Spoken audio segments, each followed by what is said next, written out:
ಮಾತರಿಸಿದೆವು.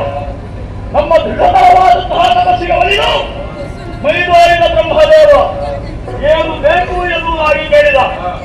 ಮರಣವೇ ಬರಬಾರದು ನನಗೆ, ಅಮರತ್ವವೊಂದೇ ಪಾಲಿಸು ಎನ್ನುವುದಾಗಿ ಕೇಳಿದೆ. ಹಾಗಾಗುವುದಿಲ್ಲ. ಹುಟ್ಟಿದ ಪ್ರತಿಯೊಂದು ಜೀವಿಯೂ ಕೂಡ ಮರಣವನ್ನು ಬೆನ್ನಿನಲ್ಲಿಯೇ ಕಟ್ಟಿಕೊಂಡು ಹುಟ್ಟುತ್ತದೆ. ಮೊದಲು ವರವನ್ನು ಕೇಳು ಎನ್ನುವುದಾಗಿ ಹೇಳಿದ. ಆಗ ಸ್ವಲ್ಪ ತಲೆಗೊಡಿಸಿದೆ. ನಮಗೆ ತಿನ್ನುವುದಂತೆ ಆಹಾರವಾಗಿ ಪ್ರತಿದಿನವೂ 100 ಹಂದಿಗಳು ಸಿಗಬೇಕು, ಅಷ್ಟು ಅಲ್ಲ. ಮತ್ತೆ ನನಗೆ ಮರಣ ಎನ್ನುವುದಿದ್ರೆ ಆ ಹಂದಿಯಿಂದಲೇ ಬರಲು ಎನ್ನುವುದಾಗಿ ಕೇಳಿಕೊಂಡೆ. ಅದಕ್ಕೂ ತಥಾಸ್ತು ಅನ್ನುವುದಾಗಿ ಹೇಳಿದ. ಮಾತ್ರವಲ್ಲ, ವಿಶೇಷವಾದಂತಹ ಗದಾಧರವನ್ನು ನಮ್ಮ ಕೈಗಿರಿಸಿದ್ದಾನೆ. ಸಾಮಾನ್ಯವಾದಲ್ಲ. ಇದು ಎಲ್ಲಿಯವರೆಗೆ ಕೈಯಲ್ಲಿದೆ ಅಲ್ಲಿಯವರೆಗೆ ಸೋಲು ನಮ್ಮ ಸಮೀಪಕ್ಕೂ ಸುಳಿಯುವುದಕ್ಕೆ ಸಾಧ್ಯ ಇಲ್ಲ.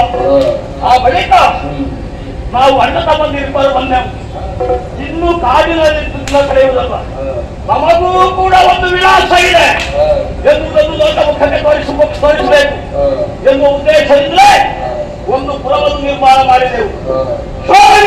ಪುರ ಎನ್ನುವುದಾಗಿ ಹೆಸರಿಸಿದ್ದೇವೆ. ನಮ್ಮಣ್ಣನೇ ಮಹಾರಾಜ, ಯುವರಾಜನಾಗಿ ನಾನು ಆ ಕಾಲಕ್ಕೆ ಅಂತ ಹೇಳಿದ.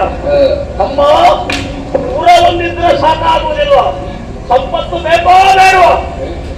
ಹಾಗಾಗಿ ದಿಗ್ವಿಜಯವನ್ನು ಮಾಡಬೇಕು ಎನ್ನುವುದಾಗಿ ಹೇಳಿದ. ನಾನೇ ಮುಂದಾಗಿ ಹೊರಟೆ. ಭೂಮಿ ಪರದರ್ಪವನ್ನು ಅಡಗಿಸಿದೆ. ಬಳಿಕ ಪಾತಾಳವನ್ನು ಸೇರಿದೆ. ಗುಣಗಾರಿಗಳ ಹೆಡೆಯನ್ನು ಬೆಟ್ಟಿದೆ. ಇನ್ನಿರುವುದು ಸ್ವಲೋಕ. ನಮ್ಮ ವಿರೋಧಿಗಳಾದಂತಹ ದೇವತೆಗಳನ್ನು ಬಗ್ಗುವಳಿದು ಅಲ್ಲಿಯೂ ಅಧಿಕಾರವನ್ನು ಸ್ಥಾಪಿಸಬೇಕು. ಸೇವೆಯನ್ನು ದೇಹಿ